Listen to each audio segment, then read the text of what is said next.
Bonsoir à tous les amis, comment vous allez? J'espère que vous allez très bien. Moi je suis très heureux, écoutez, comment ne pas être heureux? L'Euro 2024 vient de démarrer. Non, en vrai, l'Euro qui commence, ça fait plaisir parce que ça fait des lustres qu'on attend ça, surtout depuis que la saison est finie quand même. Mine de rien, on est certains à supporter des clubs. Bonjour, je supporte Atlético Madrid. La saison s'est terminée en avril. Point barre. Bref, on n'est pas là pour ressasser des souvenirs de cette saison de merde, on est là pour parler de la Nationalmannschaft. À moins de vivre dans une grotte au fin fond d'Alaska, je pense que vous étiez au courant, tous, même ceux qui suivent pas le foot. Le match d'ouverture de l'Euro, c'était hier soir. C'était entre l'Allemagne et l'Écosse. Et pourtant, l'Allemagne, ils sortent pas d'un moment simple parce que déjà, ils ont des matchs amicaux. Alors, il y a un triste match nul là juste avant contre l'Ukraine 0-0. Derrière, ils vont quand même battre la Grèce 2-1, mais c'est vraiment compliqué pour eux. D'ailleurs, à noter que l'Allemagne a joué avec la même compo contre la Grèce en amical il y a quelques jours et ce soir contre l'Écosse. Donc on s'est dit, même compo, Nagelsmann est confiant quand même, parce que le mec ne change rien. Surtout son positionnement là de Wirtz et Moussiala sur les côtés, on se dit, mais un peu bizarre quand même cette histoire. Wirtz il joue en pur 10 limite à Leverkusen, Moussiala c'est pareil, il a une position beaucoup plus axiale et beaucoup plus libre que juste sur un côté. Et malgré ça, on est quand même beaucoup à expliquer que l'Allemagne, elle est dans un déclin qui est un petit peu progressif quand même. Parce que déjà, en compétition officielle, depuis l'Euro 2016, c'est quand même pas terrible, hein. On a la Coupe du Monde où l'Allemagne se fait humilier vraiment. Bon, ils perdent leur match premier contre le Mexique. Ils arrivent à battre la Suède sur un super coup franc de Toni Kroos là, à la toute dernière minute. Mais derrière, ils vont perdre 2-0 face à la Corée du Sud. C'est pas des vannes. Derrière, l'Allemagne à l'Euro 2020, enfin 2021, appelez ça comme vous voulez. Mais ils vont réussir à passer en huitième, mais vraiment par miracle, parce qu'ils sont dans le groupe avec la France et la Hongrie et le Portugal. Voilà, ils sont vraiment à deux doigts de pas passer, hein. Ils passent juste au goal average sur le deuxième et le troisième. Enfin bref, ils tombent sur l'Angleterre et derrière, c'est ciao. Et pareil, rebelote en 2022, ils se refont humilier dans la poule un petit peu bizarre avec l'Espagne, le Costa Rica et le Japon. Je vous rappelle que si vous avez oublié, pendant le troisième match, pendant 5 minutes, le Costa Rica et le Japon étaient qualifiés et l'Espagne et l'Allemagne étaient éliminés. Du coup, les qualifiés, c'était le Japon et l'Espagne, et l'Allemagne s'est retrouvée troisième, un peu comme des cons. Donc forcément, on a une Allemagne, on sait pas trop les jauger. Leurs matchs amicaux, là, durant un an, c'était pas fou, ils ont aussi pris des drills contre le Japon, notamment. Ça fait 8 ans qu'ils n'ont pas vraiment fait de grosses perfs lors d'une compétition internationale. Mais d'un côté, il y a quand même un regain de forme, il y a des nouveaux joueurs qui arrivent. Bon, ils se retrouvent surtout à domicile. L'Euro à domicile, c'est pas le même monde qu'un Euro, je sais pas où, partout en Europe. Donc ça, c'était pour les doutes de l'Allemagne, mais de l'autre côté, on a les causes de la surprise. Pour le coup, le pays n'a été qualifié dans son histoire que 3 fois à l'Euro. Et à chaque fois qu'ils ont passé quand même les tours de barrage, ils sont sortis en poule. Ils ont jamais réussi de leur histoire à passer les poules et aller en huitième. Mais malgré tout, en phase de qualification, ils ont impressionné quand même. Ils terminent premier dans une poule avec l'Espagne, la Norvège de Erling Haaland, la Géorgie de Kvaratskhelia Mikotadze. Donc bon, fallait quand même le faire, mine de rien. Ils ont quelques joueurs sur qui compter. Alors bien sûr, je compare pas ça à des Moussiala, à des Wirtz, me prenez pas pour un taré, s'il vous plaît. Mais voilà, il y a Scott McTominay qui est un des seuls à faire une plutôt bonne saison du côté de Manchester United. Il y a Andrew Robertson de Liverpool, ça pour le coup on connaît. Après, il y a d'autres joueurs qui sont quand même un petit peu moins connus du grand public. Il y a notamment McGinn, qui est à Aston Villa, qui a un très bon milieu de première ligue, qui a fait des bonnes perfs en Europa League Conference. Il y a aussi Billy Gilmour, qui lui joue à Brighton, alors il joue un petit peu moins. Mais pareil, il a aussi joué à la Coupe d'Europe, donc c'est quand même des joueurs avec de l'expérience européenne aussi. Et pour le reste des joueurs, globalement, ça joue soit en Première Ligue, soit ça joue en Championship, donc en D2 anglaise, ou il y en a encore quelques-uns qui jouent en Écosse. Mais voilà, globalement, on a une équipe quand même assez homogène. Et c'est bien beau de dire que ouais, l'Allemagne, il y a des doutes, etc. Ils sont un petit peu en chute, machin, gna. C'est bien beau d'expliquer aussi que l'Écosse, voilà, c'est une vraie équipe, etc. qui commence un petit peu à prendre, etc. Ouais, c'était pas le cas ce soir. La Mannschaft a écrasé l'Écosse. Voilà, c'est bon pour vous?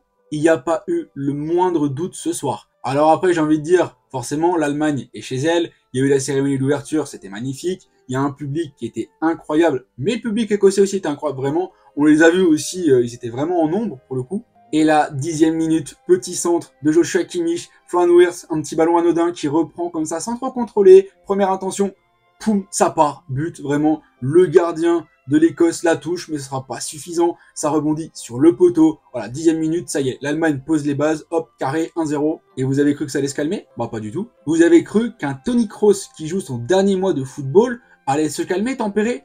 19e minute, Toni Kroos qui nous fait une super passe vers l'avant. Ilkay Gundogan, lui derrière, le joueur du Barça, va faire un super travail. Et là, il va mettre une passe à Havertz. Mais la passe, déjà pour l'avoir, il faut 152 QI. Pour réussir à la faire, il faut une patte technique quand même que pas beaucoup de joueurs ont sur cette planète. Derrière, Kai Havertz, il fait son taf, il contrôle, il temporise, il attend que ses compatriotes montent. Derrière, il fait une passe. Et Jamal Musiala, voilà, j'aimerais bien avoir Sabati à côté de moi pour commenter, mais bordel, Jamal Musiala, le boulot qu'il fait, hop, petit dribble, et là, il va te mettre une minace sous la barre. c'est imparable. Et autant Angus Gunn sur le premier ballon, il est un peu fautif parce que s'il a la main plus ferme et qu'il s'étend un peu plus, il n'y a pas but. Autant là, il peut rien faire. Hein. Il peut juste regarder Musiala lui aligner sa mère. Là, on se dit, ça y est, l'Allemagne s'est rendue son match facile, tranquille, etc. L'Allemagne temporise un petit peu, mais honnêtement, l'Écosse n'y arrive pas. L'Écosse n'arrive pas à aligner une passe vers l'avant. L'Écosse est étouffée par l'Allemagne. Ils sont là, ils sont spectateurs. Et c'est là, 43e minute, Ryan Porteous rentre en jeu. Qu'est-ce qu'il nous fait? Alors déjà, je vous précise une chose avant. Le mec, il joue en Championship. Le mec a pris 14 cartons jaunes dans la saison. 14 cartons jaunes. Et bah là, il nous lâche un tacle, il en a rien à foutre, il pense tacler la balle. Le problème, c'est que si ça touche légèrement le ballon, il vient s'appuyer sur la cheville d'Ilkay Gundogan. Mais bien sûr que le tacle sur Gundogan, c'est carton rouge et penalty, il n'y a pas de doute.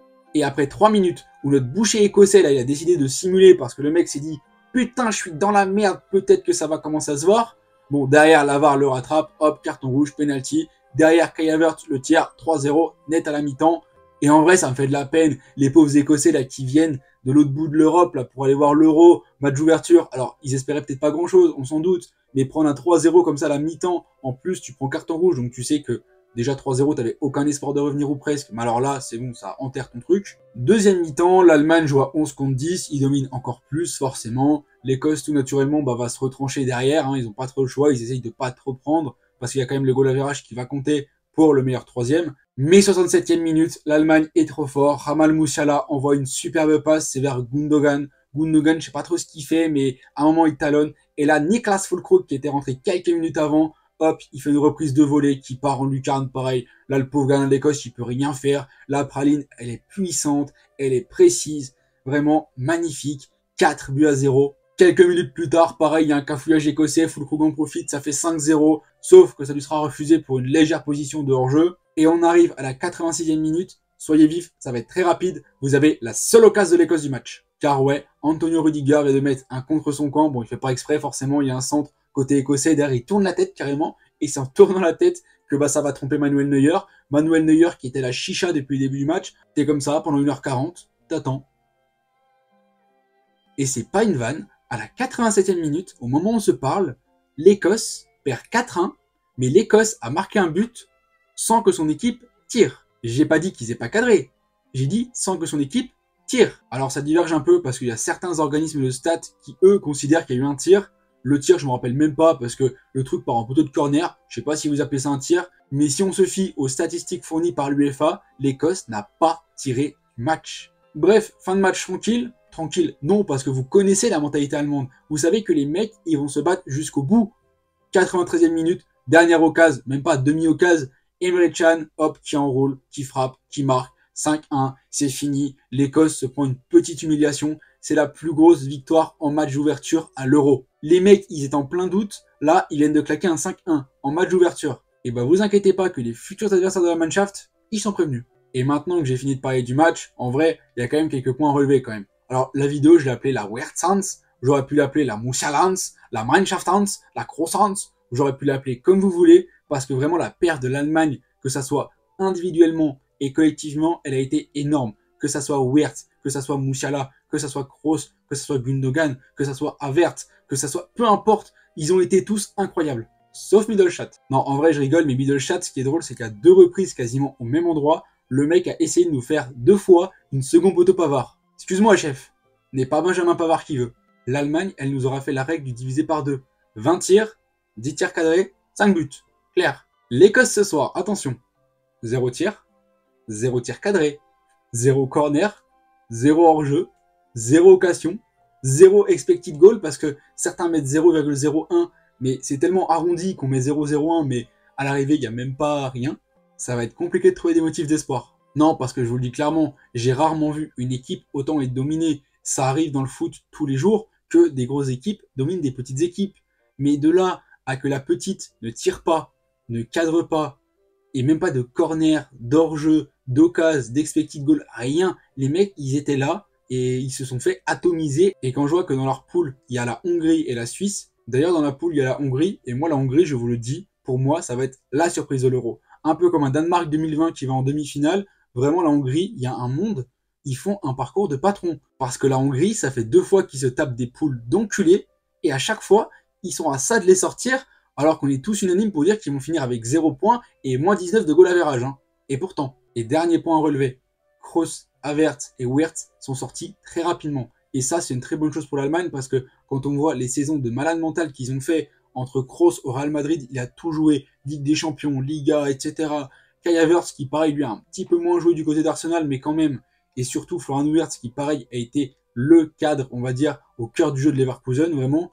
Et bah, c'est pas de refus que ces mecs-là puissent se reposer un peu. Et si l'équipe de France venait à tomber contre l'Allemagne, et bah rien que pour ça, je serais pas confiant non plus. Parce que les mecs, ils ont réussi à mettre un 5-1, les mecs se sont remis bien dans la tête, les mecs sont frais, donc ça va faire mal. Bref, j'espère que cette vidéo sur l'Euro, elle vous aura plu. N'hésitez pas à vous abonner, à liker la vidéo. On va essayer de faire des vidéos quasiment tous les jours. Voilà, je vous le dis, je m'engage vraiment cet été. Je vais faire plein de vidéos, donc restez à l'affût. N'hésitez pas à vous abonner, à partager, même à votre poisson rouge si vous voulez.